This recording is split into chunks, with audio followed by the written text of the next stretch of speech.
Amores, eu tô gravando esse próximo vídeo para nós podermos começar a unidade 2, já que nós encerramos a primeira unidade com aquela revisão sobre fenícios, persas e hebreus. E agora o nosso tema é Grécia Antiga, que é o capítulo 5, que está na segunda unidade do livro de vocês, tá bom? Eu vou tentar, provavelmente eu vou fazer em 2 vídeos, porque a matéria é extensa e na verdade assim, o vídeo fica pesado e eu quero facilitar. Eu acho que fica mais fácil dessa maneira, tá? A gente vai tentando se adequar, porque também não é fácil, eu não tenho experiência nenhuma e vocês me conhecem, sabe como que eu sou atrapalhada demais até, né? Bom, pra gente entender a formação do mundo grego, a primeira coisa que a gente tem que pensar é que ele está relacionado com intensos movimentos migratórios em direção ao sul da Península Balcânica. A Grécia Antiga fica no sudeste europeu e estudar a Grécia Antiga requer que a gente tenha noção dos 5 períodos que compuseram a história do mundo grego, que é o período pré-homérico, o período homérico, o período arcaico, clássico e helenístico, tá? Vou fazer uma breve introdução para poder começar a explicar para vocês. Uma curiosidade importante é que a Grécia ficava numa região conhecida como Hélade, e por isso os gregos se chamavam de helenos. Eles passaram a ser conhecidos como gregos depois, quando os romanos foram estudar a civilização grega. Entre eles conheciam-se como helenos, tá? E quando a gente fala que há o período pré-homérico e homérico, é porque está relacionado ao poeta Homero, que era extremamente importante naquela fase para registros históricos, e é o autor de 2 obras clássicas gregas, que é a Ilíada, que narra a Guerra de Troia, e a Odisseia, que vai tratar da viagem de Ulisses, herói grego que participou da Guerra de Troia e voltou para a ilha de Ítaca, onde ele vivia. Aliás, fica aí uma dica de um poema maravilhoso, que é o poema chamado Ítaca, tá? Do Constantino Cavafis, se eu não me engano é assim que se pronuncia, tá? Bom, o período pré-homérico corresponde à civilização cretense e micênica. A história da Grécia teria se iniciado então na ilha de Creta, e ali vivia o povo chamado cretense. Esse povo cretense vivia de agricultura, domesticação de animais, mas tinha um comércio muito intenso, até pelo litoral recortado, por estarem ali, né, na ilha. A própria Grécia também tem um litoral muito bem recortado, que vai fazer com que o comércio marítimo seja a principal atividade econômica. E os cretenses tinham, além do comércio, a produção de artesanato, e esse artesanato tanto ligado à questão da cerâmica quanto à produção de artigos a partir do bronze, do ouro, da prata. E a escrita deles era conhecida como minoica. E essa escrita era muito parecida com a escrita egípcia, com os hieróglifos egípcios, tanto que muito dessa escrita ainda não foi decifrado, ainda hoje. Por isso nós não temos tantas informações acerca dos cretenses. O que nós sabemos é que os cretenses se misturaram aos aqueus, povos conhecidos como indo-europeus, porque vinham do território entre a Europa e a Ásia, e os aqueus deram origem a uma nova civilização na ilha de Creta, chamada civilização micênica. Criaram a cidade de Micenas, ali tinham vários palácios, como o Palácio de Knossos, dali surgiu a lenda do Minotauro, que vale a gente dar uma pesquisada. E nós vamos ver então uma mistura entre os cretenses e os micênicos que dá origem à civilização chamada creto-micênica. Esse é o período chamado pré-homérico. E depois, quando começa o período homérico? Quando outros povos indo-europeus, além dos aqueus, como eólios, jônios e dórios principalmente, invadem o território grego. Principalmente os dórios, porque os dórios eram povos mais violentos e por conta dessa característica violenta, eles forçaram os outros povos da região a migrarem e conseguirem, para conseguirem se estabelecer.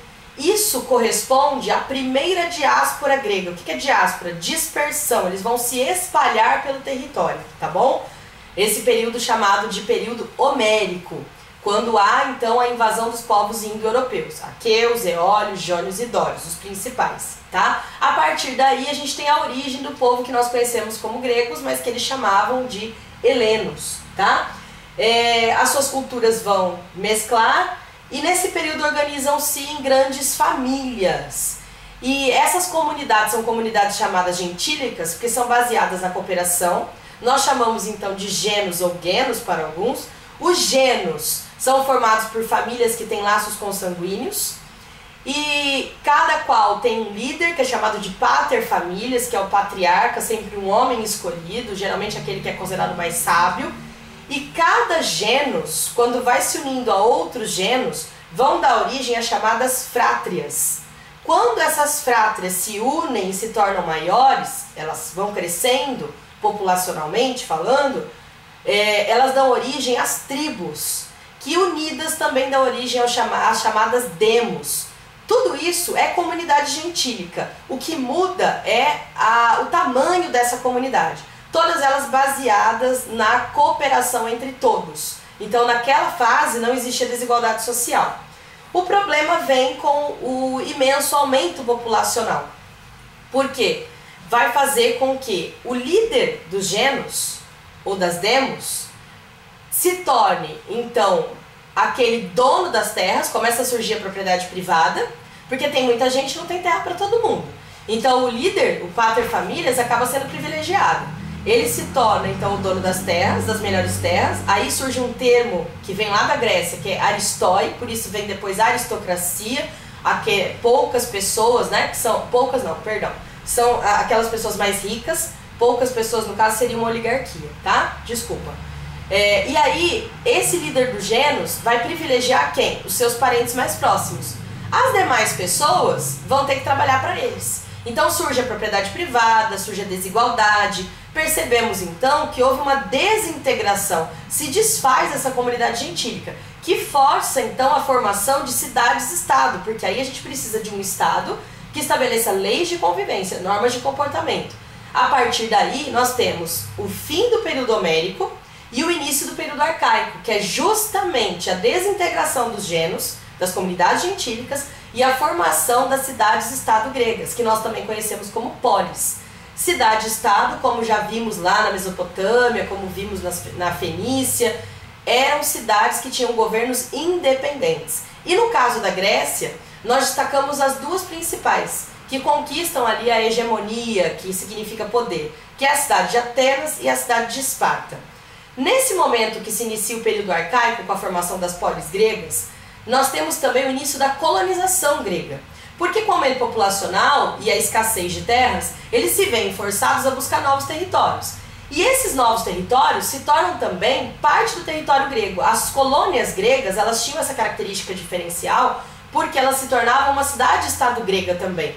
O que facilitava a intensa troca comercial e também uma intensa troca cultural entre esses povos. Porém, isso não significa que os gregos tinham uma relação amigável com os povos estrangeiros.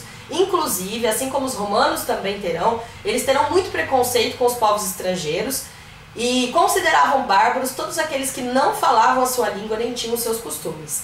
E um outro detalhe muito importante desse trecho é que a colonização grega, ela determina a segunda diáspora grega, segunda dispersão dessa população, que vai em busca de novos territórios. Tudo bem? E eu vou começar então falando das principais características de Atenas, depois a gente vai para Esparta, provavelmente num segundo vídeo, para não ficar tão pesado, tá? Nós temos a cidade de Atenas na península da Ática, né? A gente tem a parte da cidade mais alta chamada Acrópole, que ficava protegida contra os inimigos e era onde tinha praça pública aberta para discussões políticas, que era algo que eles valorizavam demais. A gente vai falar sobre a educação ateniense, voltada para essa oralidade. Mas é muito importante que a gente fale sobre a organização social em Atenas, para que a gente entenda a evolução política em Atenas, que não é tão simples, mas também não fica impossível. Quero colocar da maneira mais simples, para que depois vocês possam fazer a leitura em casa e tirar dúvida comigo na sala virtual, tá? Com relação à organização social, nós vamos perceber que lá em Atenas nós temos aqueles que são considerados cidadãos e aqueles que não são considerados cidadãos. Os cidadãos em Atenas são aqueles que têm todos os direitos políticos. Lá, a gente vai estudar como é que chega a democracia ateniense, tá? Porque ela passa da monarquia até a democracia. Mas eu falo dessa evolução já já. Esses cidadãos atenienses são sempre homens, maiores de 18 anos, filhos de pai e mãe ateniense. Não pode ser o pai de Atenas e a mãe de Esparta, tá? Filho de pai e mãe ateniense, maior de 18 anos, homem. Bom, num primeiro momento, é essa a principal característica. Mas quem são esses cidadãos? Essa organização social são ali os eupátridas, que são os grandes proprietários de terras, donos das melhores terras, os demiurgos, que eles chamavam, né, os pequenos comerciantes e artesãos, e os georgóis, que eram os pequenos proprietários e agricultores. Esses eram os cidadãos. Com o tempo, tá? Porque a gente vai ver que vai ter uma evolução. No começo, nem todos têm acesso à participação política, porque era restrita àqueles que têm renda mínima, tá? A gente vai falar da evolução política já já. Quem eram os não cidadãos em Atenas, que são aqueles que não têm direitos políticos, né, nenhum, e que era a imensa maioria da população? Os metecos, que são os estrangeiros, os escravos, que eram escravos por dívida ou prisioneiros de guerra, em sua maioria, e mulheres, assim como jovens menores de 18 anos. As mulheres são completamente excluídas da vida pública, restritas à vida doméstica, né? Geralmente aprendiam somente as tarefas domésticas, como a tecelagem, por exemplo, mas elas não podiam participar dessa vida pública. Aliás, a gente tem a música do Chico Buarque, Mulheres de Atenas, que mostra perfeitamente essa submissão da mulher ali, inclusive porque na Grécia eles acreditavam que a mulher era naturalmente, por natureza, inferior ao homem. Mas isso é uma outra questão para um próximo vídeo, tá? Baseando-se então nessa questão da organização social, a gente tem a evolução política em Atenas, que é a última parte que eu vou colocar nesse vídeo, tá? Deixo o restante para o próximo. Com relação à evolução política, a gente começa ali em Atenas com uma monarquia. Havia um rei escolhido entre os eupátridas, né? Ele era o Basileu, considerado Basileu, que tem todos os poderes, político, religioso e militar, concentrado em suas mãos. Porém, com o tempo, esses eupátridas vão ganhando mais poder, e afinal eles são os donos das melhores terras, e eles passam a exigir maior participação política. Portanto, a gente inaugura a passagem da monarquia para a chamada oligarquia, quando nós temos um governo de poucas pessoas no poder, que são esses eupátridas, que eram os grandes proprietários de terras. Só que essa oligarquia vai passar por inúmeras dificuldades. Porque lembra que eu comentei com vocês que houve a colonização grega e o comércio marítimo era extremamente rentável, né, a principal atividade econômica? Os comerciantes começam a enriquecer. Lembrando que esses comerciantes são os demiurgos, tá? Diante desse enriquecimento, eles querem exigir, já que eles têm poder econômico, também a participação política. Então eles começam a exigir modificação na lei, porque até então a lei em Atenas era lei baseada no direito consuetudinário, que é baseado nos costumes, não tem lei escrita. E eles começam a exigir modificações. Diante dessa questão, os eupátridas, que fazem parte dessa oligarquia, vão chamar alguns legisladores, para que eles possam fazer essas leis escritas e tentar acalmar os ânimos da população, atendendo alguns dos desejos e interesses desses comerciantes. Um desses primeiros legisladores foi Drácon. Só que ele foi nomeado para redigir as leis, ok, redigiu as leis, só que toda lei ele criava de forma tão rigorosa que todos os crimes eram punidos com a morte. Então, ao invés dele acalmar os ânimos, ele gerou ainda mais insatisfação. Diante disso, eles chamam Solon, que é o segundo legislador, que geralmente cai em prova, porque as reformas de Solon trazem uma modificação interessante nesse período da oligarquia em Atenas. E o Solon estabelece entre essas reformas a proibição da escravidão por dívida. Claro que valendo a partir daquela data. Quem já era escravo por dívida antes, permaneceu escravo por dívida, tá? Mas ele abole, então, ele proíbe a escravidão por dívida, ele devolve as terras confiscadas pela aristocracia aos pequenos proprietários, ele estabelece a igualdade de todos os cidadãos perante a lei. Mas lembrando, nem todo mundo em Atenas é considerado cidadão, então ainda existe desigualdade. E ele vai limitar o tamanho da propriedade, dividindo também a sociedade de acordo com a renda, uma divisão censitária, ou seja, tem que ter uma renda mínima para a participação política. Ou seja, não tem tantas modificações assim na prática. Então, a imensa maioria da população continua insatisfeita. E diante dessa agitação social, surgiu Pisístrato, que tomou o poder e se tornou tirano. Ele inaugura a tirania lá em Atenas. E aí a gente vai perceber que ele era, embora fosse considerado um tirano, era um eupátrida ligado às classes populares, apesar de ser um grande proprietário de terra. Então, embora tenha sido uma tirania, ele não foi extremamente rigoroso como poderíamos imaginar. E ele vai aprofundar algumas reformas do Solon, tá? Limitando as propriedades dos eupátridas, então vai haver uma certa reforma agrária, o que é surpreendente num período como aquele, redistribuindo terras, estimulando o comércio marítimo, constrói grandes obras públicas e vai conceder empréstimos aos camponeses. Isso é uma grande, né, modificação. Mas a grande chave vem realmente quando nós conseguimos passar da tirania para a chamada democracia ateniense, que é diferente da democracia como conhecemos hoje. Embora as pessoas tenham muita dificuldade em entender o que é democracia, a importância da democracia para os tempos que vivemos agora, tá? Mas a democracia em Atenas tem lá Clístenes, que passa a governar Atenas e estende os direitos políticos a todos os cidadãos, eliminando as desigualdades políticas entre eles. Todos passam a ter os mesmos direitos de participação, independente de origem social ou riqueza, ou seja, não tem mais renda mínima, não tem mais, né, o voto censitário, vamos dizer assim, baseado na renda mínima. Ele vai instituir o chamado ostracismo, que era uma punição para aqueles que cometessem algum crime político. Então eles ficariam suspensos, uma supressão dos direitos políticos por 10 anos, era o chamado ostracismo, para punir aquele que cometesse algum crime, tá? Mas no governo do Péricles, que aliás é o auge do governo ateniense, a cidade atinge, né, o período áureo e ele vai aperfeiçoar o sistema democrático, ampliando ainda mais a participação política dos cidadãos mais pobres, remunerando os cargos públicos. E ele traz uma modificação que eu acho interessante vocês poderem anotar, porque é difícil a gente encontrar esse tipo de informação em livros, mesmo os livros didáticos, tá? Porque de fato Grécia traz muitos detalhes. Mas com relação à democracia ateniense, tem 3 modificações trazidas aqui no governo do Péricles que são interessantes, que é a chamada isonomia, que todos passam a estar sujeitos às mesmas leis, a chamada isegoria, todos passam a ter direito igual de manifestar a sua opinião pública, tá? Então em praça pública, as discussões, todos podem, né, opinar.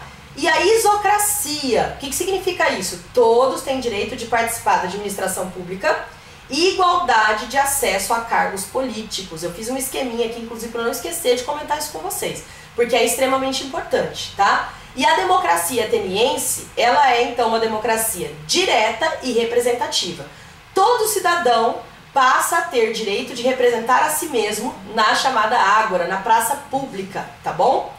E aí, só pra gente encerrar com relação a esse vídeo, a educação em Atenas é voltada à formação completa do cidadão. Que formação completa é essa? Ele tem que ser bom na oralidade, ele tem que saber falar muito bem, afinal uma democracia representativa direta, ele tem que saber se expressar.